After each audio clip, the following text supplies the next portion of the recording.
Вітаю вас, друзі! Учора у Шарм-ель-Шейху відбувся саміт миру, присвячений завершенню війни у секторі Гази, вже котрому завершенню війни. Але це була тріумфальна подія для Дональда Трампа.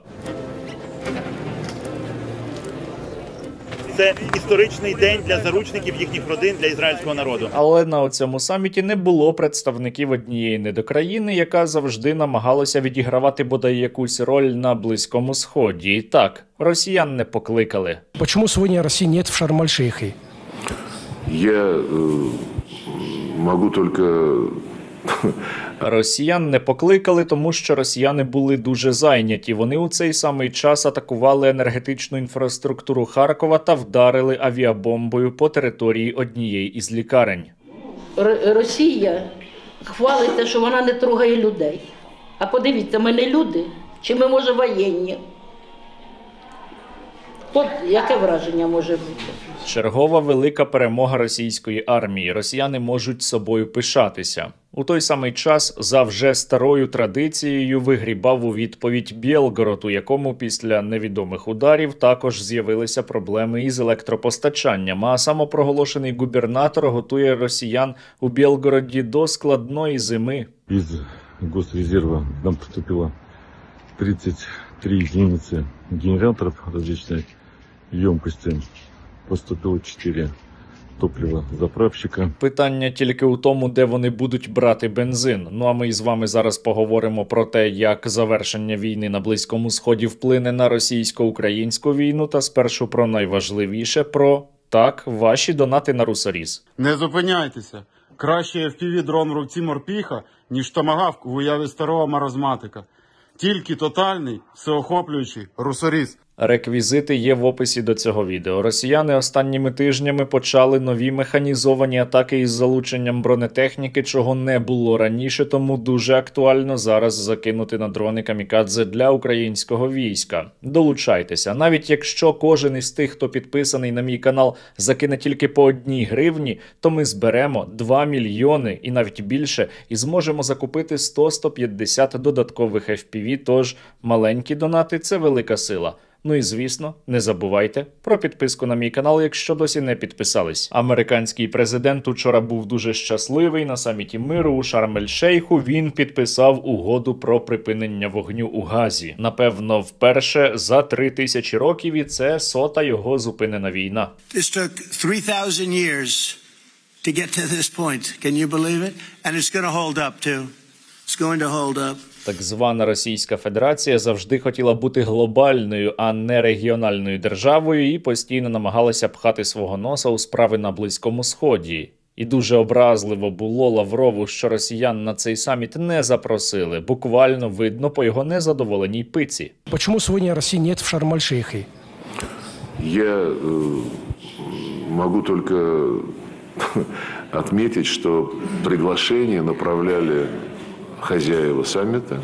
Это руководство Египта, которое, как было сообщено, согласовывало свои действия с другими арабскими инициаторами, но прежде всего с Соединенными Штатами. Росіянам особливо боляче було від того факту, що запросили Індонезію, що був Азербайджан, була Вірменія, але так звана Росія не була представлена. Це принизливо. Индонезия появилась тут, появился Пакистан, и даже Азербайджан с Арменией. Так что, как видите, представительство очень широкое, кроме одного. Российских представителей нет. Паперового тигра не покликали. Який жах, ви тільки подивіться. Американський президент же у свою чергу ще напередодні, виступаючи у Ізраїлі, розповів трохи більше про те, як Вітков їздив до Владіміра Путіна домовлятися щодо України. Я організував зустріч для нього з президентом Путіним, думаючи, що це буде 15 або 20 хвилинна зустріч. Стів не мав уявлення про Росію, не мав уявлення про Путіна. Не дуже розбирався в політиці, не дуже цікавився. І оця розповідь дуже багато каже про принципи зовнішньої політики Дональда Трампа. У вас є некомпетентна особа, яка нічого не тямить у політиці, яка нічого не знає про так звану Росію та про Україну, яка нічого не знає про війну? Точно, варто її відправити переговорником, щоби Владімір Путін 5 годин їй розповідав про Рюрика та печенегів.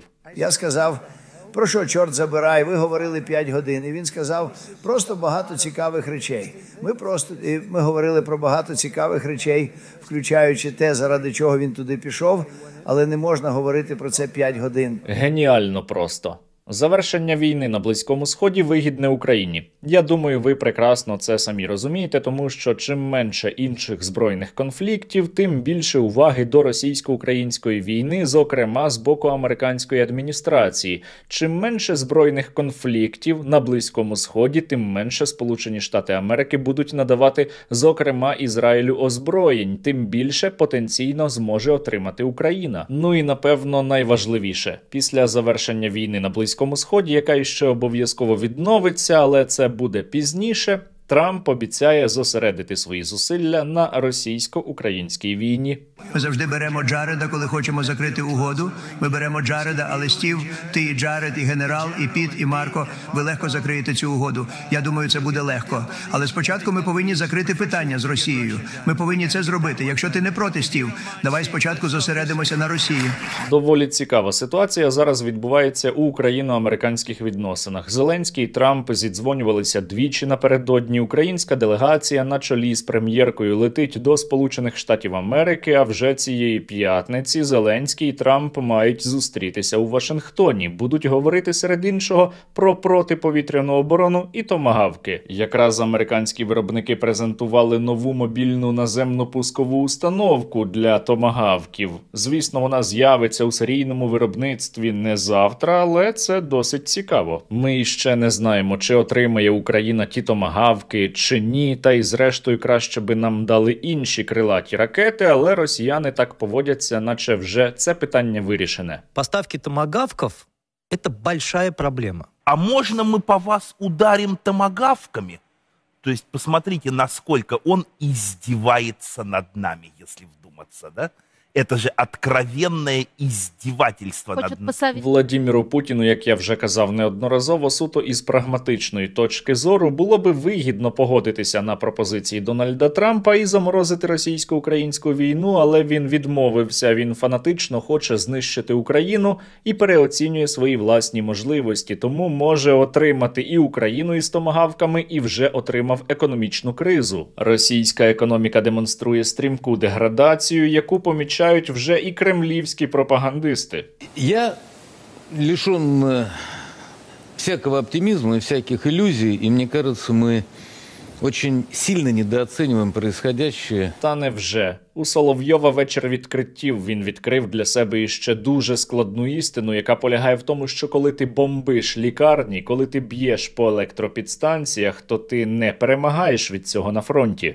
Удары, которые мы достаточно эффективно наносим по территории Украины, для непосредственно передовой не являються определяючими. Але, дорогі друзі, не варто сподіватися, що росіяни остаточно прозріли. Ні, вони й далі прагнуть воювати проти України, захопити Україну і розв'язати війну проти НАТО. Улюбленець Владимира Путіна Караганов про це каже прямим текстом. Я надеюсь, что в течение этого года мы, по крайней мере, движением по лестнице эскалации заставим наших американских противників відползти, ну а європейців доб'ємо. І саме тому наші американські, а особливо європейські партнери мають бути зараз націлені на те, щоб добити так звану Російську Федерацію, зруйнувавши її економіку. Тільки тоді вона не захоче більше ні на кого нападати. Ну а тим часом ситуація на фронті залишається складною. Найтяжча вона зараз на Новопавлівському напрямку, але є хороші новини із Запорізького. Раді доповісти, що в результаті спільної операції бійців 33-го окремого штурмового полку та 24-го окремого штурмового батальйону «Айдар» населений пункт Малі Щербаки під контролем Збройних сил України. На Запорізькому напрямку воїнами 33-го окремого штурмового полку та 24-го окремого штурмового батальйону під час наступальної операції було звільнено населені пункти Малі Щербаки та частково Степове. Але на що я окремо звернув увагу, так це на те, що коли наші штурмовики наступали, їхали асфальтованою дорогою, то росіяни практично не намагалися по них працювати. Та й у самому населеному пункті пункті присутність противника була мінімальною, і це доволі цікаве спостереження за російською обороною на Запорізькому напрямку. Окрім того, росіяни знову наступали механізованою колоною на Добропільському напрямку, їх зустрічали дронами камікадзе. Колона була практично ущент розбита, і ще на Покровському напрямку вашими дронами наші славетні воїни знищили одразу декількох мотокапів. Це просто у якості приємного бонусу. І саме для того, щоб кожен російський окупант міг отримати свій дрон у пику або у центр прийняття рішень, наші воїни завдяки вам за минулу добу отримали іще 265 нових FPV. Ми, бійці 81-ї бригади батальйону безпілотних систем «Апачі», щиро дякуємо пану Стерненко та його спільноті за надані 30 дронів на оптоволокні, котрі допоможуть нам наблизити нашу перемогу. Слава Україні! Ми бійці 93-ї бригади взводу ВПРК висловлюємо щиру подяку спільноті Стерненка за надані 30 FPV-дронів на оптоволокні. Закликаємо спільноту донатити на Росоріс, тому що це дуже важливо, стратегічно важливо. Спільнота Стерненка нас дуже сильно підтримує і надає можливість рухатись далі. Слава Україні! Героям слава! Ми, бійці 116-ї бригади, хочемо висловити щиру подяку спільноті Стерненка і особливо пану Сергію за надану чергову партію цих FPV-дронів на оптоволокні, Опторіс, які допомагають нам нищити русню на східному напрямку. Дякую! Слава Україні! Героям слава! Підрозділ «Дикий гін» 141-ї окремої механізованої бригади дякує Стерненку та його спільноті за надані FPV-дрони у кількості 25 штук. Разом до перемоги! Вітаю! Ми, бійці 81-ї бригади батальйону безпілотних систем «Апачі», висловлюємо подяку пану Стерненку та його спільноті за надані 70 дронів на радіозв'язку, котрі допоможуть нам зменшити кількість русні. Разом до перемоги! Слава Україні! Батальйон «Корсар» 38-ї бригади морської піхоти бажає міцного здоров'я спільноті Стерненка і пану Сергію. Ми дякуємо за чергові 50 дронів преміум класу, на які ви задонатили. Не зупиняйтеся! Краще FPV-дрон в руці морпіха, ніж томагавк в уяві старого маразматика. Тільки тотальний, всеохоплюючий русоріз. Слава Україні! Героям слава, друзі! Якщо ми отримаємо нове далекобійне озброєння від Сполучених Штатів Америки, це буде прекрасно, але давайте відверто, не варто на це сподіватися, щоби потім не розчаровуватися. Краще сподіватися на свої власні сили і продовжувати допомагати силам безпеки та оборони України.